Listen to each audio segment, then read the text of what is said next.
One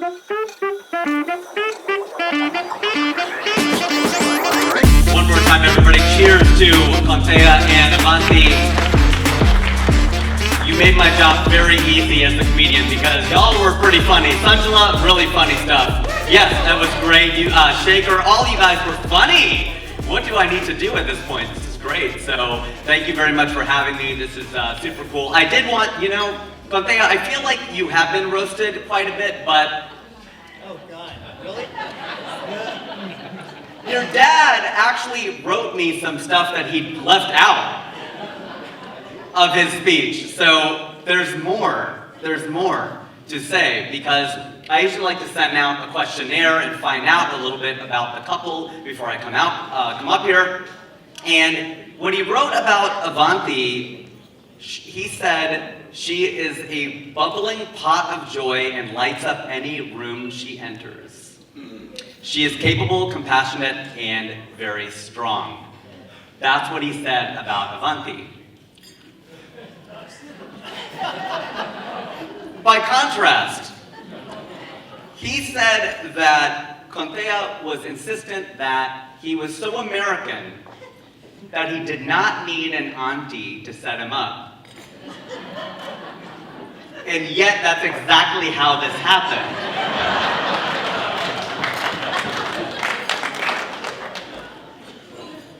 Shaker G said that, I just call him Shaker, so it's odd with the age and hair difference. He's so much older, you have all your hair. You're my hair translator. I love how much hair you have. I'm completely bald. He said about Kaunteya that you were truly an ABCD. Most of the people in this room will know what that stands for. An American-born confused Desi.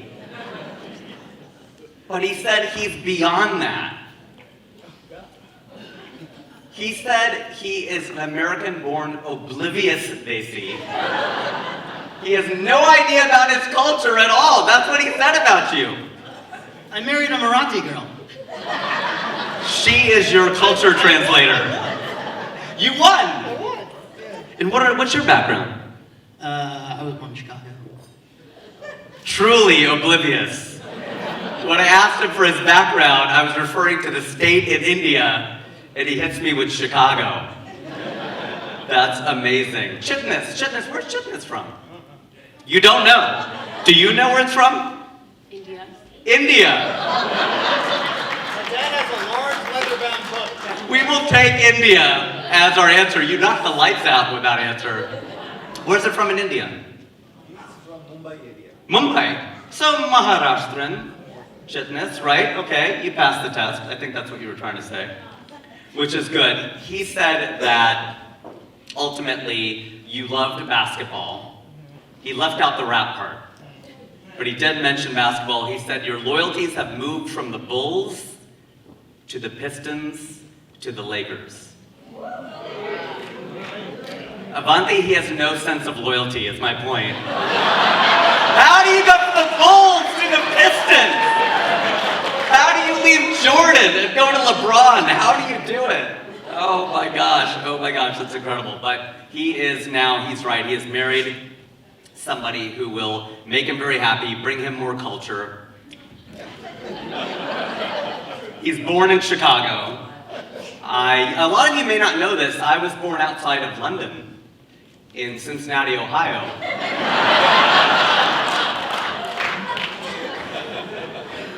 It's outside of London.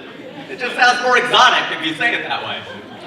I was born in Cincinnati. Well, I'm Hindu, so I was reborn in Cincinnati. I don't know what I did in my last life to deserve that. But if I work really hard, maybe for my next one I can get reborn in Cleveland. It would make actually a lot more sense if I'm reborn in Columbus.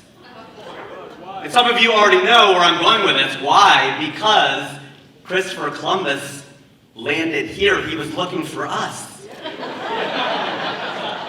You know that's why we're all here, right?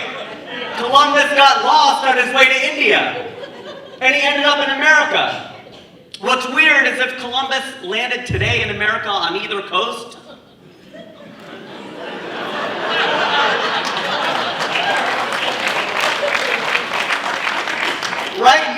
Jersey or Silicon Valley, he'd find real Indians.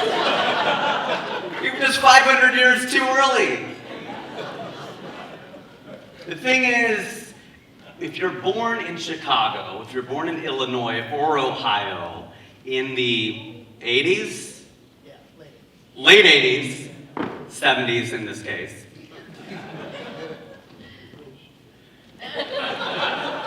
then you might be called an almond, which was not offensive at the time, but an almond because I was brown on the outside and white on the inside. Kaunteya, you know what I'm talking about. Exactly what I'm talking about. And it wasn't offensive at the time, that's okay, but I prefer to be called a coconut. Right? Indians should be called coconuts, we're hairy. Indians are hairy people, the men too.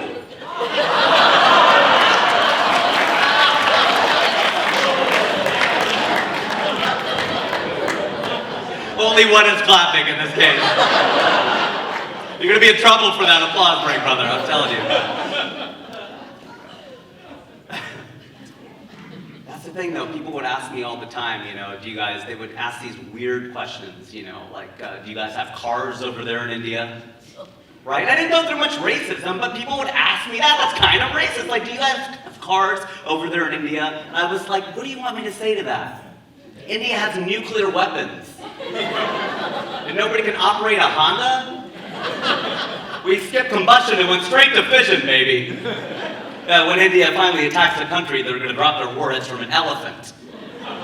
But I don't blame people for asking me that, Americans for asking that, because where do Americans get their information about other countries? Hollywood, right? TV shows and movies. And that's the thing, they would watch us, and think about how things have changed. They would think of India as poor, right? India was always portrayed as poor, but India's not that poor anymore. We're on the come up. We have now become the most populous country in the world, which hold your applause. The most populous, and we are on the rise. This is the thing. Look at what has changed. The Chinese get crazy rich Asians. We're still stuck with Slumdog Millionaire. That's how they portray us. That'd be if Indians got all their information about Americans and the only movie they saw was Joe Dirt. It's not fair. So what is India really like? Well, there's a lot of dirt. There is. The thing is, India, of course, gained its independence through Mahatma Gandhi. He's the one who led us to independence.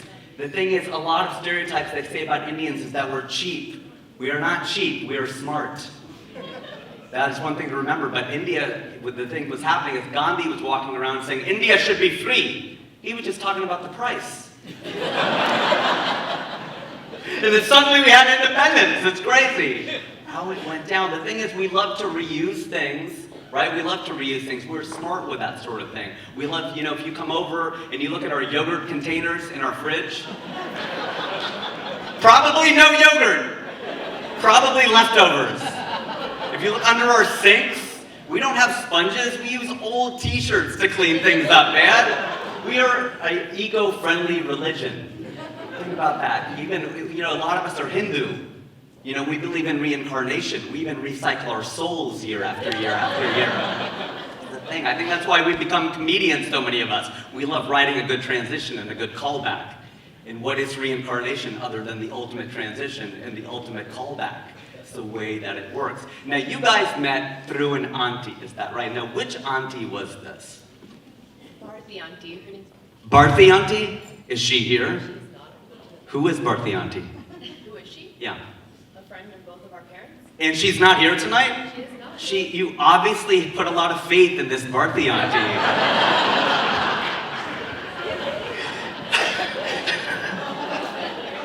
You really remember where you came from. That's great. That's good. You're like, thanks, auntie. Later, we'll take it from here. That is amazing. That is truly, truly amazing. The thing is, I performed all over India. It was quite something because I think I was the first person to do an hour of stand-up comedy in India ever. I think this is a fair claim I can make, and I performed in 11 states all over the place. And I'm Hindu, and one of my really good friends, Azhar, is Muslim. And we started a comedy tour called Make Chai Not War. And the idea of it was to bring Hindus and Muslims together, and you see what a great job we did with the tour. all the problems are solved. Later on, I would go to open for Modi. I don't know if you remember when Prime Minister Modi spoke in San Jose. I opened that show in front of 17,000 people. So obviously I have no loyalty either, because I went from Make China Not War to opening for Modi, like performing for the Democrats and then the Republicans. So completely different world. But people would always ask, like, what is India like? For one thing, there is a complete surplus of people, right? When you go there, how many people, like, round of applause, have been to India? Round of applause have been to India. Either you were born there or you visited there. How many people, let's see, okay, round of applause, how many people were born in the United States? Round of applause. Born in the United States. Okay, all right, very proud people in the back that he doesn't know. How many people were born in India? So you know exactly what I'm talking about, because when we did this tour, there were about 1,500 people that would come to these shows, which sounds impressive until you realize there are 1.6 billion Indians over there. Right, if you do the calculation, you know, it's like having 350 Americans at your show. And that checks out weight-wise, too, actually. I think that's the right conversion. So the thing is, if you've been to India, you know this. You land, you go in. We landed at the Mumbai airport, the Bombay airport. I don't know how many people call it Mumbai or Bombay. You're Maharashtrian, so Shaker, what do you call it? Mumbai. You call it Mumbai. You've made the switch. All right, I get it. Called it Mumbai. You've always called it Mumbai. In Marathi, it's called Mumbai. So there you go, Mumbai. It's always that in this language. That's right. I saw a sign there and I loved it. It read that Mumbai is the location, Bombay is the emotion. I like that. I think that's pretty good. But the thing is, you land at the Mumbai airport, and this is how many people are in India. 8 people checked our passport. Right? It's just a line of guys in a row. Passport de do, passport de do, passport de do, passport de do, passport de do. 8 guys in a row. I don't even think 6 of them worked there. Some of them didn't have a stamp or a stand. Kuchni, they didn't have anything. I was like, that guy's an Uber driver. Chewing with our passport, man. You land, you go in, and then you have to call like an Ola or an Uber or a cab. And it's amazing, because if you get in a Hindu car with a Hindu driver, you see the Ganpat. You know what I'm talking about, right? The Ganpati, it is a statue of Ganeshji on the dashboard of every Hindu driver's cab. And if you know anything about religion, let me explain it to you. What I love, by the way, is that they named you Kaunteya, which is like a super religious name, thinking that you would become this super desi guy. It's completely ironic. I love this. I had to look up that name. I did not know that name. Even I did not know that name. I was like, wow, this is a cool name. This is, you get in that thing, and if you know much about Hinduism, you know on that dashboard, Ganeshji is the remover of obstacles. Ganeshji is the remover of obstacles, and yet the traffic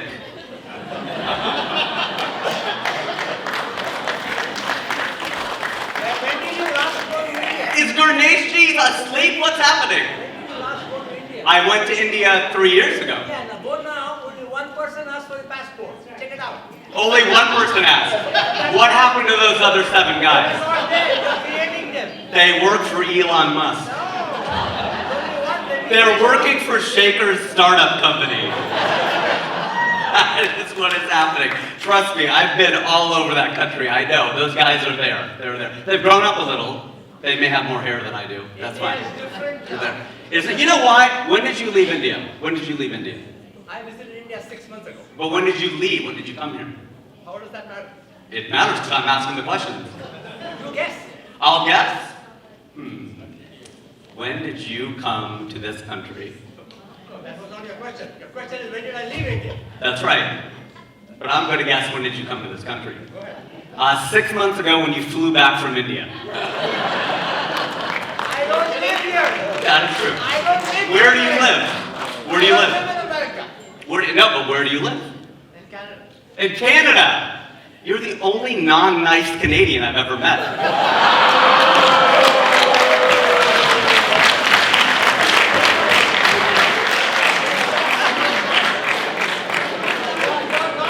I can say that. You know why I can say that? My wife was born in Canada. That is true. My wife was born in Toronto. And this is true. You gotta get it. You gotta get it exactly right. Okay. It got awkward. It got awkward. It got weird. I have not been heckled at a wedding gig in a long time. I'm ready for this at the Improv. I'm not ready for it at this ceremony. This is why we closed the bar. I'll tell you why I asked that question. Because my parents came to this country in 1971, and they did not go back till 1985. So the country was sort of frozen in time for them. And that happens, no matter what you do. If you leave, you went to what, Georgia Tech, you went to Cornell. So what you picture is the time when you graduated. You don't picture it now, you picture it when you graduated. So you could leave any country, whether it's Ireland, India, Israel, any of the countries that start with the letter I. If you're bored, you can work on that. There are 9 of them. And if you leave that, that's what's frozen in time for you. So my parents would raise us like it was 1971. You know, we would act up, and our parents would say, "Beta, kids in India don't do that." Like they do way worse now. You gotta keep up with the times. It changes, people evolve. Because my mama's friend went back to India for the first time since she left in 1968. She went back in 2019, and she had not been back at all. So she comes back, and she goes, "Oh my God, India has changed so much. I used to walk down the street and the boys would whistle at me. They don't whistle anymore."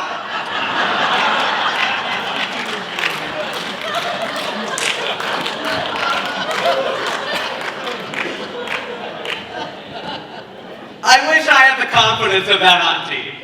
That is some serious swag. Oh my God, they should bottle that up and sell it. That's unbelievable. Now, if you want to make Indians laugh, all you really have to do is make fun of the British. Which I'm totally down to do because I'm Indian and I'm American. My people were colonized twice. I think people, the reason, you know, because people wonder, like, how did the British, how did they conquer 90% of the countries in the world at the time? That is true. 90% of the countries they conquered. How'd they do it? You know why? It's the British accent. Everything sounds right in that accent. Everything sounds smart in that. Are you British? You are British! You're English. You're English or British? I'm English. The others like sheep. Oh, British sounds cheap? No, the others like sheep. Oh, the others like sheep. Wow, okay. You said it, not me. It's PG-13, buddy. Okay. That's good. So you're English. All right. Wow, okay, that makes sense. All right. It's still correcting the Indians. I like this. This is good.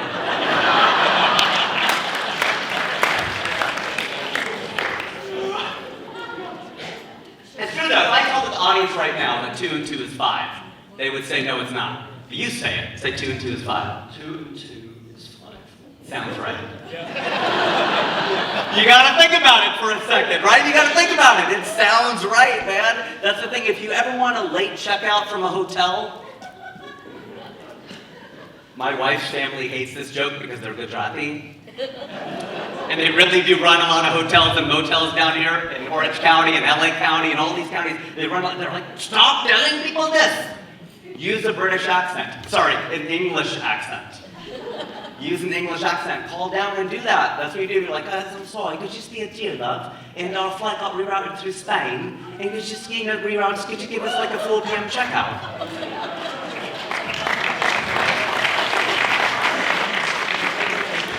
Thank you, you're too kind. So 4 p.m., they did it! They gave us a 4 p.m. checkout. You know why? Because they're scared of the English. They are. You realize how late 4 p.m. is? That's later than the check-in of the next day. Why do we still bow down to the English? We do. We broke up with you and we still hire you as judges for our reality shows. Right, we still seek the English's approval. American Idol, America's Got Talent, Top Chef, they're all British judges. You're never gonna see the great British Bake Off starring Larry the Cable Guy. It's not going to happen. That's the thing. The thing is though, we just had July 4th in this country. And this is a great country, and it's amazing to celebrate July 4th. It was awesome. And I was talking to an English friend of mine. I said, when's your Independence Day? And he just stared at me.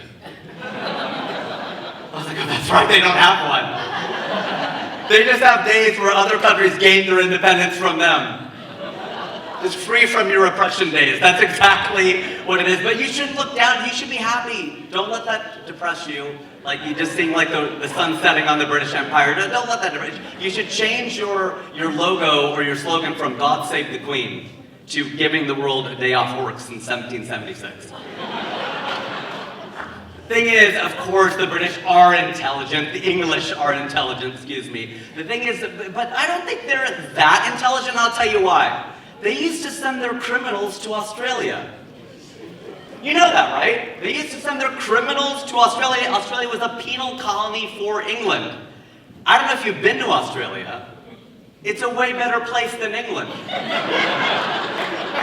He's clapping! Everybody's looking at you to make sure you're clapping. It's true.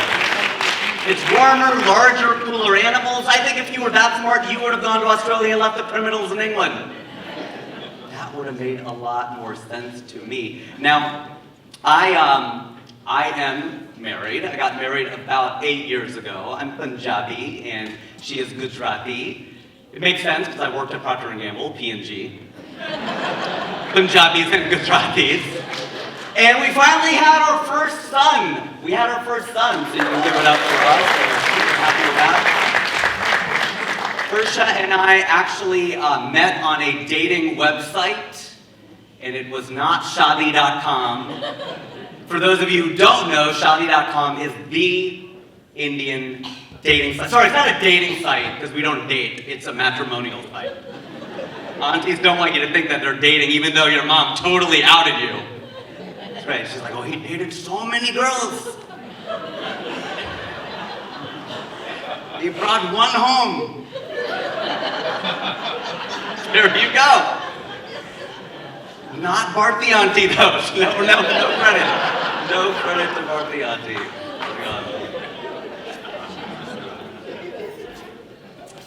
We met on, we did not meet on Shadi.com. If you are brown, though, and you're looking for a brown person, get on Shadi.com. If you're looking to marry a brown person, not to, like, find Bin Laden. I just mean to, like, dated reference. But yeah, seriously, if you're looking, because that's the thing, it's a high target environment. It's almost all brown women on Shadi.com, right? If you're a man looking for a woman, get on that, because every now and then it's weird to find a white woman on Shadi.com. And I was like, what is she doing on this website? Is she lost? Is she looking for tech support?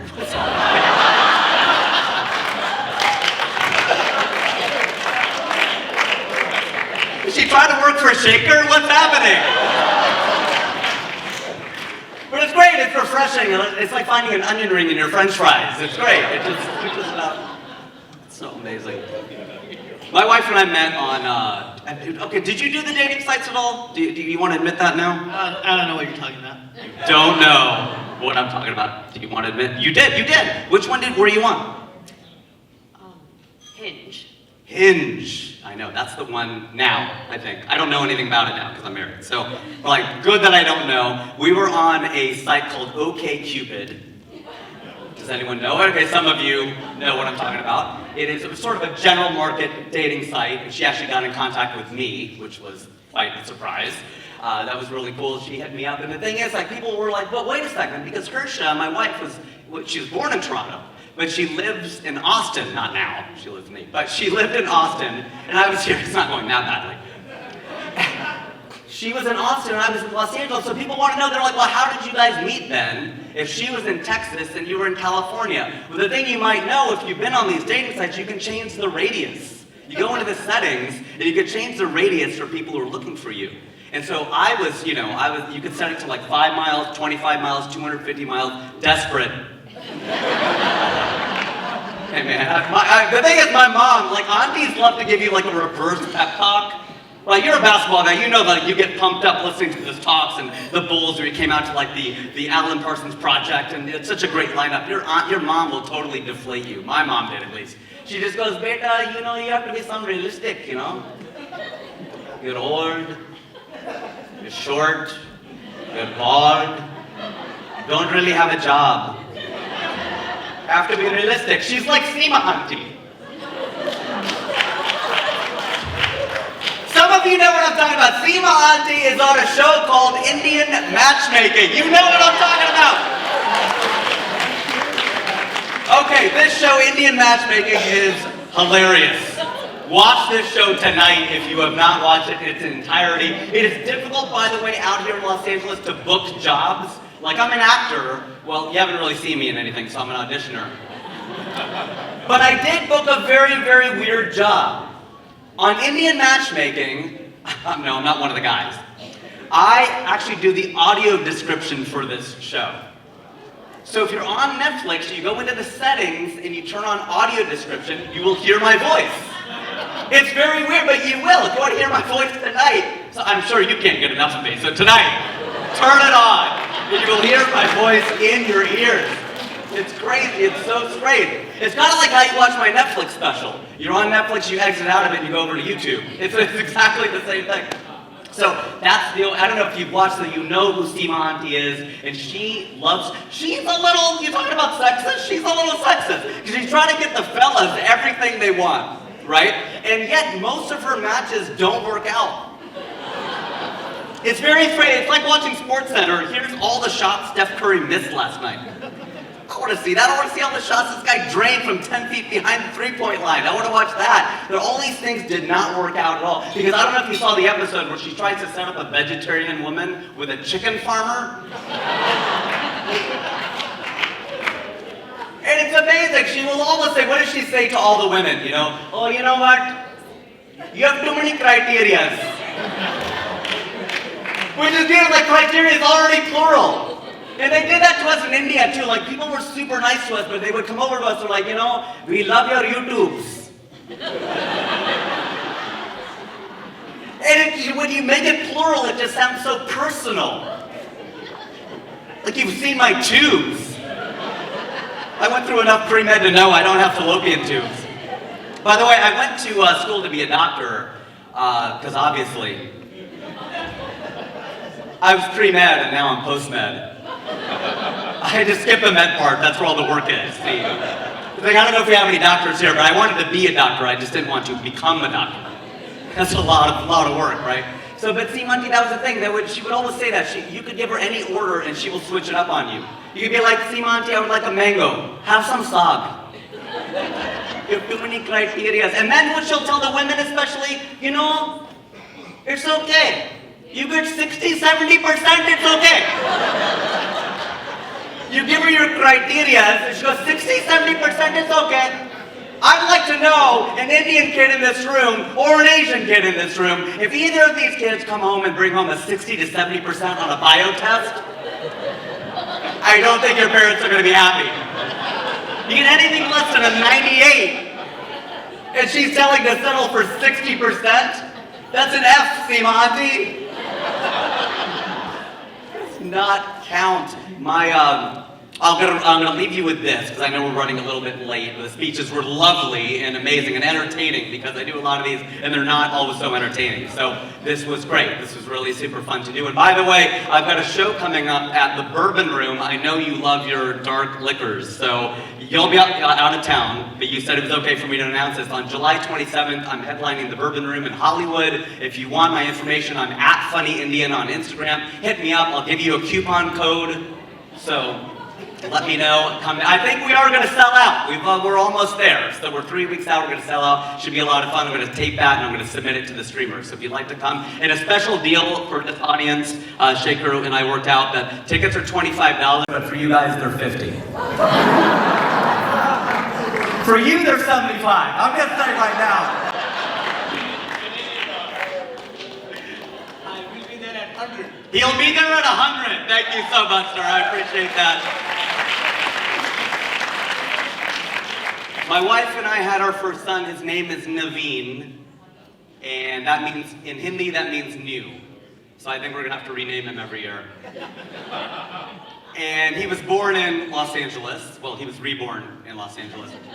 And I told you we could write a callback. He was born in the year 2021, which makes him a COVID baby. And the great thing about having a COVID baby is you know it's yours.